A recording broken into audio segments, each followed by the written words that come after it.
There is a kind of person who does not need to shout, chase, or create drama to change everything. They walk into a relationship with calm in their eyes, truth in their chest, and a quiet strength that unsettles anyone who lives behind emotional walls. And when that kind of person connects with someone deeply avoidant, something powerful begins to happen under the surface. No big fight, no explosion. Just a slow shift in energy that starts cracking the avoidant's inner armor piece by piece. At first, the avoidant may think they are still in control. They may believe silence still gives them power. They may assume distance will once again make the other person reach, beg, explain, and wait. But this time feels different. This time, the person in front of them sees everything and does not collapse. They stay calm. They stay clear. They stop feeding the pattern. And that is where the ego starts to shake. Because nothing confuses emotional control more than someone who refuses to be controlled. Stay with me, because this gets deeper than most people realize. What looks quiet on the outside is actually a massive emotional turning point, and by the end, you will understand why the most painful thing for an avoidant is often not being attacked, but being understood completely and then left behind in peace. That kind of silence hits hard, harder than blame, harder than anger, harder than goodbye. The first sign is simple, but it cuts deep. It is unbothered self-respect. The avoidant is often used to people chasing after them when they pull away. They are used to emotional panic, used to being asked again and again what is wrong, used to people shrinking themselves just to keep the connection alive. But this person does not do that. When the avoidant goes cold, they do not panic. They do not beg for closeness. They do not throw themselves into proving loyalty. They pause, they watch, they protect their own peace, and that changes the whole dynamic in silence. The avoidant starts feeling something unfamiliar. Their usual pattern is not working. Their distance is not creating the same response anymore. Their silence is not being treated like power. It is being noticed, understood, and then calmly stepped around. That calm response is deeply unsettling because it exposes something the avoidant never wants to face. Their emotional withdrawal only works when someone agrees to play along, but this person does not play along. They do not make themselves smaller to keep love alive. They do not confuse patience with self-abandonment. They simply refuse to chase someone who keeps stepping back. That refusal lands like a mirror. It shows the avoidant that control is weaker than they thought. It shows them that mystery loses its effect when the other person values themselves enough not to run after shadows. And once that truth appears, even quietly, the ego feels it. The second sign is emotional clarity, and this one reaches under the skin. Some people can sense what is happening in a room before a single word is spoken. They can feel the tension under the joke, the fear under the silence, the sadness under the distance. When they are close to an avoidant, they often understand the pattern faster than the avoidant does. Not because they are trying to diagnose them, but because they can see the emotional truth hiding behind the performance. The avoidant may act detached. They may try to seem impossible to read. They may hide behind logic, dry humor, mixed signals, or emotional fog. But clear intuition cuts through all of that. And what truly shakes the avoidant is not just being noticed, it is being understood correctly. Imagine trying to survive by appearing unreadable, then meeting someone who looks at you and calmly sees the fear under your cool face. That kind of accuracy feels almost dangerous to a person who built identity around emotional distance. When someone quietly realizes you are not far away because you do not feel, you are far away because feeling scares you, the whole mask trembles. This is why the avoidant may brush it off outside but feel shaken inside. Because being read that clearly removes one of their strongest defenses. It is not loud, it is not cruel, it is just true. And truth, when spoken with calm compassion, can break through layers of protection that anger never touches. Keep listening, because this is where the emotional game starts turning. The third sign is the refusal to be emotionally manipulated, even in subtle ways. Avoidant patterns often create confusion without openly admitting it. One day there is warmth. The next day, distance. One moment there is closeness. Then a sudden wall. This inconsistency can pull other people into overthinking, self-doubt, and emotional chasing. They start asking themselves what changed, what they did wrong, what they need to fix. But this person does something very different. They notice the pattern and stop feeding it. They do not keep begging for answers that never come. They do not spiral every time the energy shifts. They do not perform emotional labor for two people anymore. Instead, they recognize the cycle, step back, and reclaim their energy. That moment is brutal for the avoidant ego. Why? Because the entire structure depended on the other person staying engaged inside the confusion. It depended on someone still reaching in after every withdrawal. But now the reaching stops. The avoidant feels the absence immediately. The emotional room changes. The power they thought they had starts draining out of the dynamic. Suddenly, they are the one wondering. They are the one noticing the silence. They are the one feeling the missing emotional current. And it does not happen through revenge. It happens through calm withdrawal of attention. That is what makes it hit so hard. There is no big scene to resist, no chaos to blame, just a quiet shift that says, I see what this is, and I will not lose myself inside it anymore. That line, even when unspoken, changes everything. The fourth sign is harder to explain, but it is often the deepest one. It is the way steady, healthy warmth begins stirring hidden shame. Many avoidant people carry old wounds they rarely speak about. Feelings of not being enough, fear of being truly known, fear that love always comes with pressure, exposure, or pain. So they bury those wounds under independence, sarcasm, distance, and self-protection. But when they meet someone deeply kind, emotionally open, and non-judging, something strange starts to happen. They feel safe, but they also feel exposed. They feel drawn in, yet deeply uncomfortable. The warmth feels good, but it also touches everything they worked hard not to feel. Their old shields begin to loosen, and when that happens, shame rises. Shame for being distant, shame for sending mixed signals, shame for hurting someone who offered real care, shame for craving intimacy and then pushing it away. This is why many avoidants become even more conflicted when love starts feeling real. It is not always because they do not care. Sometimes it is because real care wakes up parts of them they would rather keep asleep. The steady presence in front of them becomes an emotional mirror. It reflects not only their pain but also their patterns, and the ego does not like mirrors that clear. It wants control. It wants distance. It wants to stay protected inside old habits. But deep warmth keeps showing the truth, and the truth is uncomfortable. Being loved well does not feel simple when someone has spent years learning how not to receive love at all.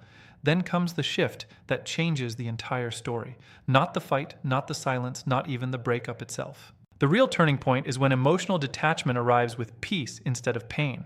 This is usually the moment the avoidant never expects and almost never forgets. Up until then, there has often been a familiar cycle. Distance, then reunion. Withdrawal, then pursuit. Coldness, then forgiveness. A painful rhythm, yes, but still a rhythm. Still something the avoidant unconsciously trusts. Deep down, they begin assuming the other person will remain. No matter how inconsistent the behavior becomes, no matter how often closeness is interrupted, they start believing the connection will still be there waiting. In the beginning, that belief seems confirmed. The caring person sees beneath the walls. They notice the fear under the detachment. They sense the softer self hidden under pride and silence. They offer patience. They offer understanding.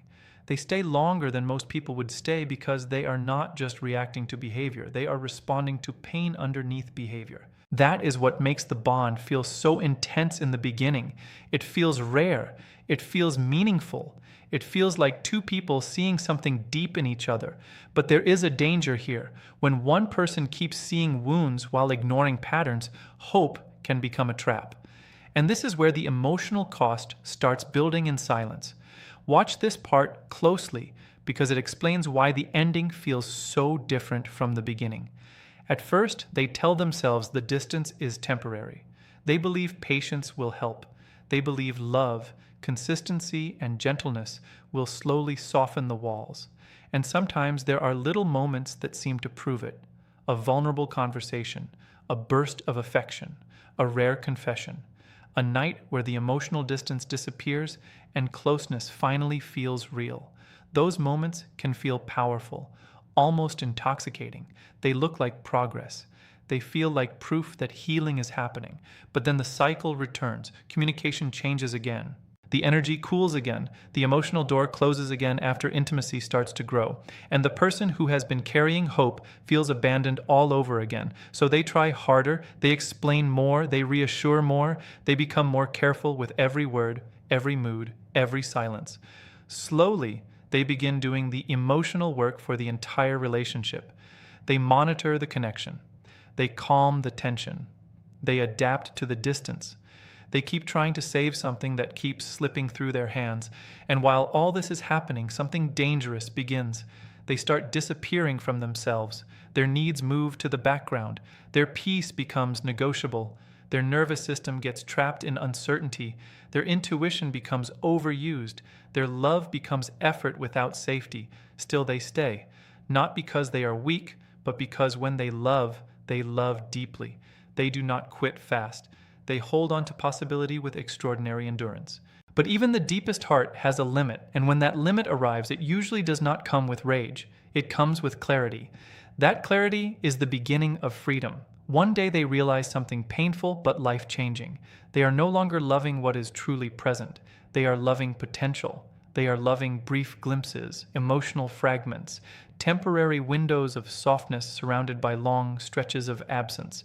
They have been building a future out of moments instead of patterns. And once that realization becomes clear, everything begins to change. They stop asking, "What do they feel for me?" and start asking, "Why does this relationship keep asking me to betray myself?" That question breaks the spell. It moves the focus away from the avoidant's inner struggle and brings it back to reality, back to impact, back to consequence, back to emotional truth. The avoidant often senses this shift before anything is said out loud. Something in the energy changes. The explanations become shorter. The chasing stops. The urgency disappears. The person who once kept trying to reconnect after every withdrawal begins to accept what is actually happening, not because they stopped caring, but because they finally stopped fighting reality. And reality is hard to unsee once it becomes clear. They understand that compassion does not require self-sacrifice forever. They understand that love cannot stay healthy when only one person keeps showing up emotionally. They understand that some people would rather lose connection than face themselves honestly. That truth hurts, but it also restores power. And for the avoidant ego, this is where the real fear begins, because the old dance is ending and they can feel it. For a long time, emotional control existed through distance. The avoidant stayed hard to reach. The other person moved closer, tried harder, loved deeper, explained more. The imbalance became normal. But now that pattern is breaking, and the avoidant feels the ground shifting under them. The person who used to keep the emotional bridge standing is no longer doing all the work. The connection no longer feels guaranteed. And that is terrifying. Not always because the avoidant suddenly becomes fully aware of their feelings in one dramatic moment, but because they sense a kind of ending they cannot manage with the old tools. This time, it does not feel like another cycle. It feels final. And what hits hardest is the way the person leaves. Not with cruelty, not with revenge, not even with loud heartbreak. They leave with peace. That peace is devastating to the avoidant ego because it says something words do not have to say. I no longer need this dynamic to feel whole. That message destroys the illusion of control. Anger could have been dismissed. Blame could have been resisted. Drama could have created distraction. But peace leaves nowhere to hide. Peace forces reflection. It says the truth was seen clearly all along. The fear was seen. The mixed signals were seen. The self-sabotage was seen. The walls were seen. And still love stayed for a long time. It only stopped when staying started requiring self-betrayal. That is not a message the ego can easily escape. And once it lands, it keeps echoing long after the relationship changes form. What makes this even more painful is that the emotional release is real. The connection does not just end on the outside. It changes on the inside. The tone of messages shifts. The hidden hope disappears. The emotional urgency fades. The doorway that once stayed open through all the confusion quietly closes. For the avoidant, that can feel deeply disorienting. Many of them are not consciously arrogant, but repeated cycles often teach them that emotional withdrawal will not create permanent loss. They learn that distance can be survived because the other person keeps returning, keeps understanding, keeps trying. Until suddenly, they do not. And when that happens, memory becomes loud. The avoidant begins replaying moments, the patience they were given, the acceptance they received, the calm understanding that met their fear instead of attacking it. Things that once felt available now become visible through absence. This is one of the harshest ironies of avoidant behavior. When closeness is offered, fear gets stronger. When closeness is gone, longing wakes up. Now they begin to recognize what was actually there: warmth, safety, emotional effort. A kind of love that did not try to punish them for being complicated. And that realization can hit with brutal clarity because their usual coping style does not help anymore. There is no conflict to point at, no pressure to escape from, no emotional storm to justify withdrawal. There is only absence, and absence is merciless. It shows what mattered by removing it. It reveals what was taken for granted by making it unreachable. That is where the inner collapse can begin. And here is the truth that changes the meaning of everything. The person did not leave because the avoidant was impossible to love. They left because love without emotional safety becomes self-abandonment. That difference matters a lot. They were not walking away out of worthlessness. They were walking away out of self-respect. Too many people misunderstand deep empathy. They think a loving person will tolerate anything forever. They think patience has no end. They think understanding means unlimited access. But that is not how real growth works. After enough pain, enough inconsistency, enough emotional confusion, something wakes up inside a deeply feeling person. They begin to see that compassion was never meant to become a cage. They stop romanticizing emotional unavailability. They stop confusing suffering with loyalty. They stop treating their own pain like proof of devotion. And when that shift happens, they become very hard to manipulate. Not because they turn cold, but because they finally learn the difference between understanding someone and sacrificing themselves to someone. That lesson changes everything. Their energy changes, their standards change, their boundaries stop sounding like guilt and start sounding like truth. The avoidant may feel all of this as loss of control, but what is really happening is much simpler and stronger. Someone is returning to themselves. Someone is reclaiming the parts of their life that slowly disappeared while trying to hold together a connection that could not become safe. And once that self-return begins, the old dynamic cannot survive in the same form. It starts collapsing under the weight of reality. The hardest part for the avoidant is often this: the love may still be there when the other person leaves. The feelings do not always disappear first. Sometimes they remain, strongly. But love alone is no longer enough. That is what gives the departure its quiet power. It is not numbness. It is not pretending. It is not a performance of strength. It is self-preservation. It is the moment a person finally understands that emotion without consistency will keep wounding them, that affection without communication will keep starving them, that closeness without accountability will keep draining them. So they walk away not because staying feels easy to give up, but because staying has become more painful than leaving. That decision carries enormous emotional gravity. Even if the avoidant never speaks about it, some part of them feels the truth of what happened. They know chances were given that most people would never have given. They know they were seen with unusual compassion. They know someone looked past the defenses again and again, trying to reach the real person underneath. And now that person is gone, quietly, clearly, without chaos. That kind of absence lingers. It follows them into silence, into routine, into work, into late-night thoughts they do not know how to explain. Outwardly, they may seem fine. They may distract themselves, stay busy, act untouched. But internally, the loss often remains active in a place they cannot easily numb, because what they lost was not just attention, it was safe love. And safe love is rare, very rare. Don't miss that, because this is where the whole story turns into a lesson. Sometimes that lesson becomes the start of real healing. The avoidant begins seeing their own patterns more clearly.